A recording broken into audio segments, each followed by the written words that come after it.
नमस्कार, हूनबिल टीवी देख रहे हैं आप। मैं हूं आपके साथ विशालगढ़। खबरों की शुरुआत करेंगे बड़ी खबर से। बारिश शुरू होते ही केदारनाथ यात्रा की रफ्तार हुई धीमी। केदारनाथ में अब रोजाना 1000 से भी कम पहुंच रहे श्रद्धालु। गुरुवार में सिर्फ 949 श्रद्धालु ने किए बाबा केदार के दर्शन। यात्रा के शुरुआत में प्रतिदिन 25,000 से ज़्यादा पहुँच रहे थे श्रद्धालु। अब तक 14,13,648 श्रद्धालु बाबा केदार के कर चुके हैं दर्शन। गौरीकुंड भीमबली पैदल मार्ग पर बने हुए हैं 7 संवेदनशील जोन। प्रशासन लगातार मार्ग की निगरानी कर रहा है। तो ये बड़ी खबर आप तक पहुंचाने हैं, जहां पर मौसम का मिजाज भी बिगड़ा हुआ है और ऐसे में ये भी देखा जा रहा है कि जो चारधाम यात्रा है वो धीमी पड़ती हुई नजर आने लगी है। और अब तक 14 लाख के पार यह आंकड़ा पहुंच गया है श्रद्धालुओं का। तो पैदल मार्ग पर 7 संवेदनशील जोन भी इस दौरान बने हुए हैं। प्रशासन लगातार मॉनिटरिंग भी कर रहा है, निगरानी मार्ग की कर रहा है। तो बारिश शुरू होते ही केदारनाथ यात्रा की रफ्तार भी धीमी पड़नी शुरू हो गई है। और ऐसे में केदारनाथ में अब रोजाना 1000 से भी कम श्रद्धालु पहुंच रहे हैं। उत्तराखंड में मौसम का मिजाज भी बिगड़ा हुआ है और ये मौसम यात्रा पर भी भारी पड़ता हुआ नजर आ रहा है। जो यात्रा पहले 25,000 प्रतिदिन श्रद्धालु जिसमें पहुंचते थे, उसमें अब 1000 से भी कम श्रद्धालु रोजाना पहुंच रहे हैं।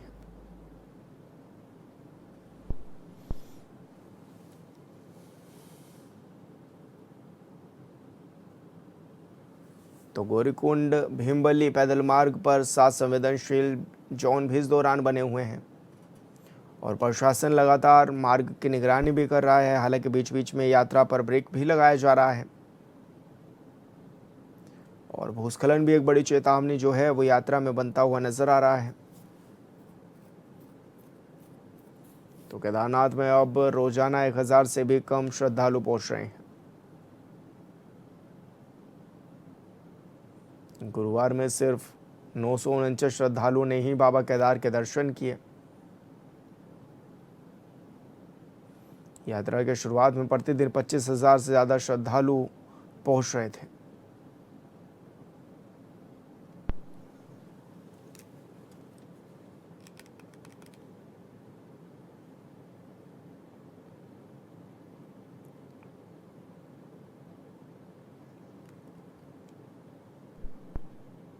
प्रधानमंत्री नरेंद्र मोदी की ओर से युवाओं के नाम वीडियो संदेश जारी किए जाने के बाद मुख्यमंत्री पुष्कर सिंह धामी ने इसे युवाओं के भविष्य को मजबूत करने वाला कदम बताया है। मुख्यमंत्री ने कहा कि प्रधानमंत्री मोदी के नेतृत्व में केंद्र सरकार ने हमेशा युवाओं को प्राथमिकता दी है और रोजगार, कौशल विकास और स्वरोजगार के लिए लगातार बड़े फैसले भी लिए हैं। उन्होंने कहा कि प्रधानमंत्री बनने के बाद सबसे पहले स्किल डेवलपमेंट को बढ़ावा दिया गया, स्टार्टअप संस्कृति को मजबूत किया गया और युवाओं के लिए नए अवसर तैयार भी किए गए। मुख्यमंत्री ने दावा किया है कि पिछले 12 सालों में देश में 17 करोड़ लोगों को रोजगार मिला है, जबकि 2004 से 2014 के बीच केवल 2 करोड़ लोगों को ही रोजगार मिला था। उन्होंने कहा कि अब तक 12 लाख से अधिक युवाओं को नियुक्ति पत्र भी वितरित किए जा चुके हैं। सीएम धामी ने कहा कि प्रधानमंत्री का हालिया संदेश और केंद्र सरकार के फैसले युवाओं में आत्मविश्वास बढ़ाने वाले हैं। साथ ही एनडीए और बीजेपी शासित राज्यों में रोजगार को सर्वोच्च प्राथमिकता भी दी जा रही है। उन्होंने कहा कि सरकार युवाओं के भविष्य को सुरक्षित और मजबूत बनाने के लिए पूरी प्रतिबद्धता के साथ काम कर रही है।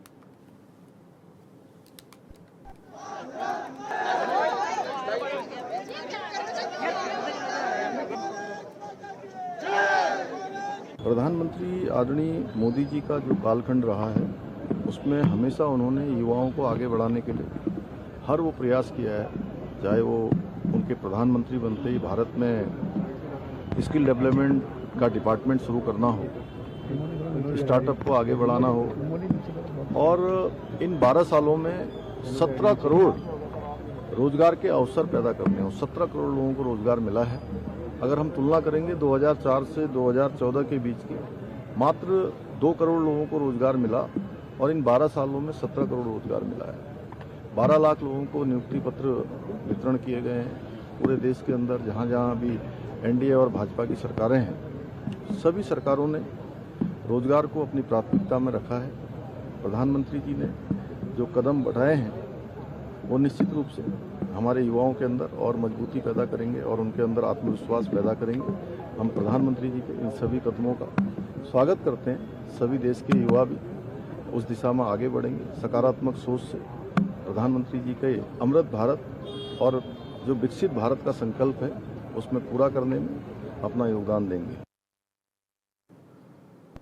उत्तराखंड में सरकार की ओर से जारी ट्रांसफर आदेश के तहत आईएएस और आईएफएस अधिकारी ट्रांसफर किए गए हैं। कार्मिक विभाग की ओर से जारी ट्रांसफर सूची के अनुसार प्रमुख सचिव लालिरन लियान फेनेई से आबकारी विभाग वापस ले लिया गया है।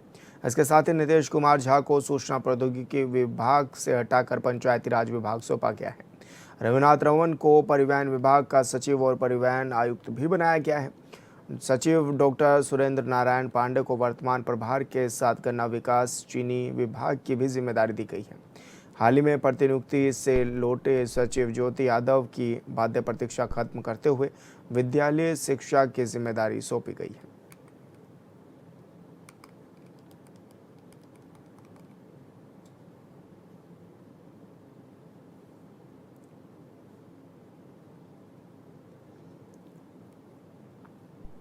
और संवाददाता योगेश आर्या हमारे साथ फोन लाइन पर जुड़ गए हैं। योगेश, बड़ी तादाद में तबादले भी किए गए, किन अधिकारियों को कौन से प्रमुख जिम्मेदारियां भी सौंपी गई हैं और फेरबदल का क्या कुछ कारण भी माना जा रहा है? उत्तराखंड शासन में बड़े स्तर पर आईएएस और आईएफएस अधिकारियों के तबादले हुए हैं। कई वरिष्ठ अधिकारियों के विभागों में फेरबदल जो है वो किया गया है और ऐसे में अगर देखें तो आबकारी विभाग की जिम्मेदारी जो है लियाना फेनेई से वापस ली गई है। नीतीश कुमार झा को सूचना प्रौद्योगिकी विभाग हटाकर पंचायती राज सौंपा गया है।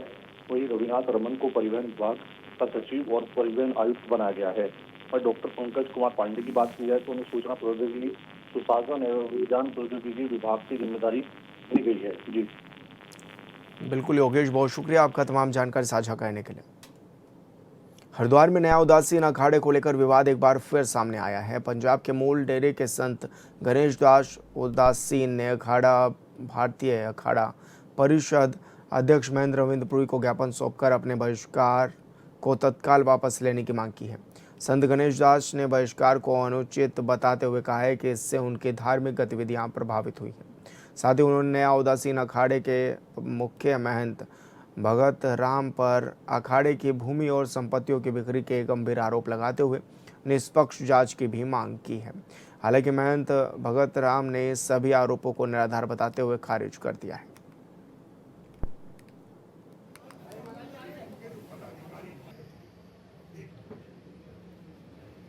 बहुत बहुत आशीर्वाद साधुवाद। आज आप देख रहे हैं पंचदश नाम जोना अखाड़े में है। मेरे साथ जोना अखाड़ा, आह्वान अखाड़ा, अग्नि अखाड़ा, निरंजनी अखाड़ा, आनंद अखाड़ा, बड़ा उदासी अखाड़ा, आरोग्य मुनि महाराज जो प्रमुख है बड़े अखाड़े के। और हमारे साथ नया उदासी अखाड़ा इस समय हमारे पास आया है। पूरे इनके जितने भी पंच है सब हमारे पास आया है। ये हमसे न्याय की गुहार करने आए हुए हैं। अभी इनके लिए जांच कमेटी का गठन किया जाएगा। माननीय मुख्यमंत्री जी से वार्ता होगी, गृह मंत्री जी से वार्ता होगी, सच्चा कौन है झूठा कौन है। और इसके पश्चात आपने देखा होगा हमारे साथ निर्मोही अखाड़ा के मदन मोहन दास जी हमारे साथ है। और आपने देखा होगा रेशम सिंह बाबा हमारे साथ है। कुल मेरे साथ 9 अखाड़े हैं और बहुत दिव्य और भव्य कुंभ होगा। और जितने भी शोषित है, जितने पीड़ित है, जितने भी साधु संत है, जिनके साथ अन्याय हुआ है वो सब हमारे साथ है। हमारे साथ वाल्मीकि अखाड़ा है, मेरे साथ रविदास अखाड़ा है, दत्त अखाड़ा है, जितने भी संप्रदाय है सभी पंथों के अखाड़े हमारे साथ है। और हमारा प्रयास है 2027 का जो महाकुंभ होगा दिव्य और भव्य होगा। पूजा गुरु संगत साहिब जी की सोने की मूर्ति जो कुंभों के बीच में देवताओं का स्नान होता है वो हेड ऑफ अखाड़े में है, अभी भी है और पहले भी था और है भी है। और इतने कुंभ हुए आ, कुंभ के बीच में आप रिकॉर्डिंग देख सकते हो, आप पीछे से देख सकते हो, एल्बम बनी हुई है, वीडियो बनी हुई है। शासन प्रशासन के पास में भी इसका रिकॉर्ड आ, उसमें आपको पता चल जाएगा कि बाबा श्री चंद्र गुरु संगत साहिब जी की जो मूर्तियां आज से 50 साल जब से अखाड़ा बना तब से वही मूर्ति पूजा उनकी होती है या और की होती है। कागज पत्तर सारे कार्यक्रम दुनिया के सारे कार्य नकली हो सकते हैं, लेकिन जो हमारे इष्ट देवता हैं देवता महाराज हैं, जो हमारे पूजन योग हैं, जिसके हमारे लोक परलोक बनना है, जो हमारे हिंदुस्तान की संस्कृति है, हमारा जो भूत भविष्य है, वर्तमान सब कुछ है, इसमें नकली नहीं होता। कारगिल विजय दिवस के उपलक्ष्य में देहरादून में run for Kargil heroes marathon का भव्य आयोजन किया गया। इस कार्यक्रम में उत्तराखंड के मुख्यमंत्री पुष्कर सिंह धामी भी शामिल हुए और उन्होंने रन शुरू की। मैराथन में सैकड़ों नागरिकों, जवानों और छात्रों ने बढ़ चढ़कर भाग भी लिया। इसका उद्देश्य कारगिल युद्ध के शहीदों को श्रद्धांजलि अर्पित करना और उनके अदम्य साहस को नई पीढ़ी तक पहुंचाना था। मुख्यमंत्री धामी ने भाग लेते हुए कहा कि कारगिल विजय हमारे वीर सैनिकों की शौर्य गाथा का प्रतीक है।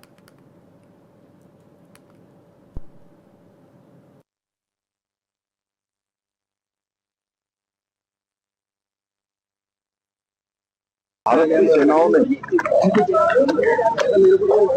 कठिन चौकियों पर चढ़कर संघर्ष किया, अदम्य साहस, वीरता का परिचय दिया और पहला युद्ध था जिसमें भारत की सेना ने युद्ध के मैदान में भी युद्ध जीता और समझौतों की मेज पर भी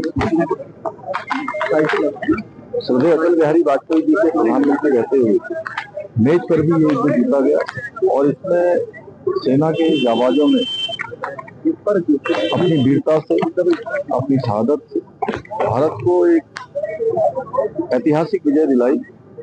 ऐसे योद्धा, ऐसे हीरो जिन्होंने भारत के मान सम्मान को बढ़ाया, भारत की आने वाली पीढ़ियों के लिए प्रेरणा के रूप में वीरता का परिचय दिया, वो हमेशा हमारे मनों में स्मरण में रहे।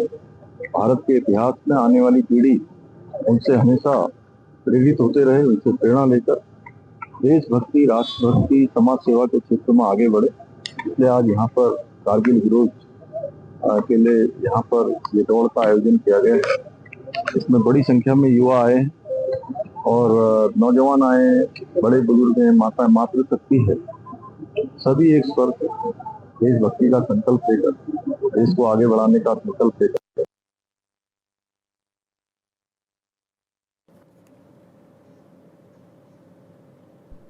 और संवाददाता योगेश आर्य हमारे साथ फोन लाइन पर जुड़ गए हैं। Yogesh, run for Kargil heroes marathon का भव्य आयोजन भी किया गया, क्या इसके पीछे का उद्देश्य भी है और क्या कुछ मुख्यमंत्री धामी कह भी रहे थे?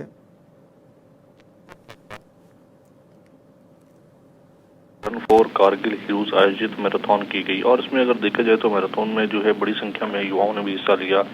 अगर देखा जाए तो गणेश जोशी कल्याण मंत्री, जो सैनिक कल्याण मंत्री हैं, वो भी इसमें रहे और इसमें जिस तरह से उत्साह देखने को मिला आम नागरिकों का, पूर्व सैनिकों का, युवाओं का, उसको लेकर के जो है मुख्यमंत्री पुष्कर सिंह धामी ने सराहना की। उन्होंने कहा कि कारगिल युद्ध में भारतीय सेना के दम में साहस, शौर्य और पराक्रम का परिचय है और दुर्गम चोटियों पर जिस तरह से तिरंगा फहराकर ऐतिहासिक विजय हासिल की गई थी, उस दौरान उन्होंने कहा कि तत्कालीन प्रधानमंत्री अटल बिहारी वाजपेयी के नेतृत्व में देश के कारगिल निर्णायक जीत दर्ज की थी और हमारे वीर जवानों ने अपने सर्वोच्च बलिदान से भारत का मान सम्मान पूरी दुनिया में बढ़ाया था।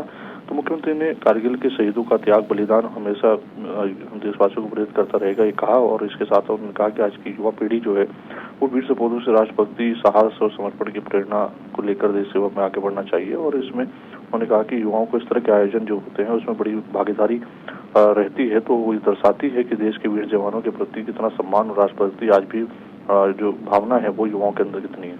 योगेश, इस दौड़ में कौन कौन शामिल भी इस दौरान रहा है?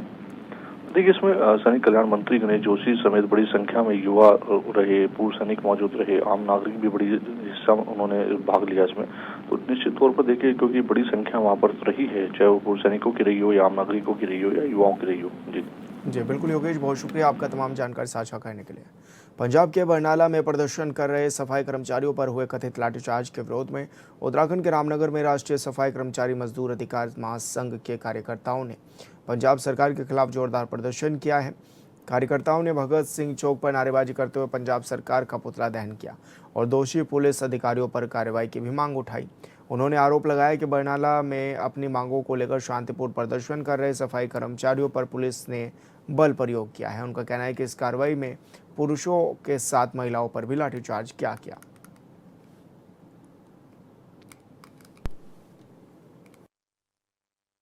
आप सभी को विदित है सोशल मीडिया और अखबारों के माध्यम से कि 22 जुलाई को हमारे सफाई कर्मचारी जो कि प्रोटेस्ट कर रहे थे, प्रदर्शन कर रहे थे अपनी जायज़ मांगों को लेकर पंजाब के बरनाला विधानसभा के अंदर, और उन पर पंजाब पुलिस द्वारा जिस तरीके से लाठीचार्ज किया गया है और उनके गंभीर चोटें आई हैं, उनके द्वारा ये नहीं देखा गया कि महिलाएं हैं या पुरुष हैं, उनको सिर्फ बर्बरता करते हुए उनकी गंभीर चोटें मारी गई हैं, जिससे आहत होकर आज उत्तराखंड के रामनगर विधानसभा के अंदर राष्ट्रीय सफाई कर्मचारी मजदूर अधिकार महासंघ के बैनर तले हमारे द्वारा पंजाब सरकार का पुतला दहन किया गया है और सरकार को चेताने का काम किया गया है।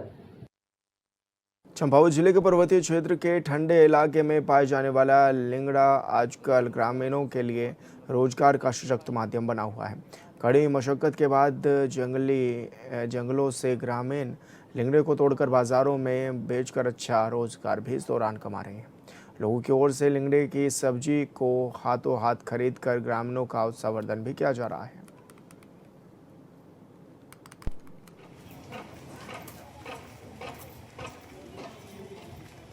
वरिष्ठ पुलिस अधीक्षक पौड़ी सर्वेश पवार के निर्देशन और थाना अध्यक्ष सतपुली अनिल चौहान की अगुवाई में पुलिस टीम ने वन्यजीव तस्करी के खिलाफ बड़ी कार्रवाई की है। पुलिस ने ग्राम पोखरी से एक तस्कर को गुलदार की खाल के साथ रंगे हाथों गिरफ्तार किया है। एसएसपी ने बताया कि आरोपी की पहचान संदीप कुमार धसमाना निवासी पोखरी सतपुली के रूप में हुई है। तो वहीं आरोपी ने लगभग 2 वर्ष पूर्व भी जंगल में फंदा लगाकर गुलदार का शिकार किया था। वो खाल को बेचने के लिए हरियाणा ले जाने की फिराक में था। सटीक सूचना पर पुलिस ने दबिश देकर घर में रखे टीन बॉक्स से खाल बरामद की है।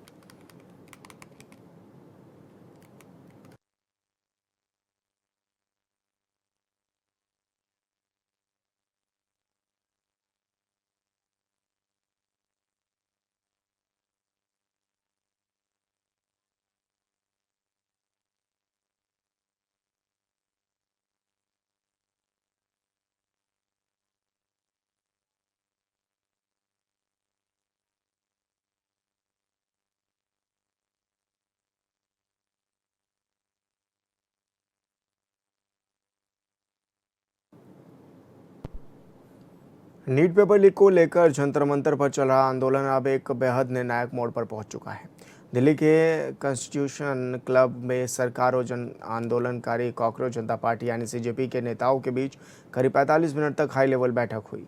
केंद्रीय मंत्रियों के साथ हुई इस बातचीत में प्रदर्शनकारियों की 2 बड़ी मांगे पर सहमति के आसार भी हैं, लेकिन शिक्षा मंत्री धर्मेंद्र प्रधान के इस्तीफे पर अभी भी सस्पेंस बरकरार है।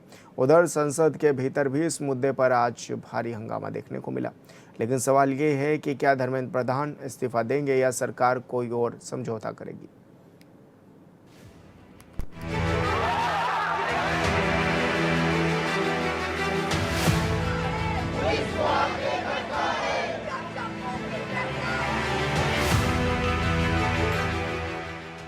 दिल्ली का जंतर मंतर पिछले कई दिनों से आंदोलन की आग में तप रहा है, लेकिन आज बंद कमरों के भीतर इस गतिरोध को सुलझाने की पहली बड़ी कोशिश हुई। कॉन्स्टिट्यूशन क्लब में केंद्रीय मंत्री जेपी नड्डा और जितेंद्र सिंह ने सीजेपी के प्रतिनिधिमंडल के साथ टेबल टॉक की। 45 मिनट चली इस बैठक में सीजेपी ने साफ कर दिया कि जब तक नीट धांधली के कारण जान गंवाने वाले छात्रों के परिवारों को 1 करोड़ का मुआवजा नहीं मिलता और प्रदर्शनकारी छात्रों पर दर्ज एफआईआर वापस नहीं होती, तब तक पीछे हटने का सवाल ही नहीं। सरकार ने इन दोनों मांगों पर सैद्धांतिक मंजूरी दे दी है, लेकिन पेच अब भी शिक्षा मंत्री धर्मेंद्र प्रधान के इस्तीफे पर फंसा हुआ है, जिस पर सरकार ने कल शाम तक का वक्त मांगा है। दरअसल आज दिल्ली के कॉन्स्टिट्यूशन क्लब में सरकार और आंदोलनकारी कॉकरोच जनता पार्टी यानी सीजेपी के नेताओं के बीच करीब 45 मिनट तक एक हाई लेवल बैठक चली। केंद्रीय मंत्री जेपी नड्डा और जितेंद्र सिंह ने सीजेपी के प्रतिनिधिमंडल की तरफ से आए आशुतोष रांका और सौरभ दास के साथ बंद कमरे में बातचीत की। इस बैठक में आंदोलनकारियों ने सरकार के सामने अपनी मांगे रखी और साफ कर दिया कि जब तक छात्रों को न्याय नहीं मिलता, आंदोलन खत्म नहीं होगा। सरकार की ओर से मैं और मेरे साथ भारत सरकार के मंत्री जितेंद्र सिंह की बातचीत में शामिल हुए।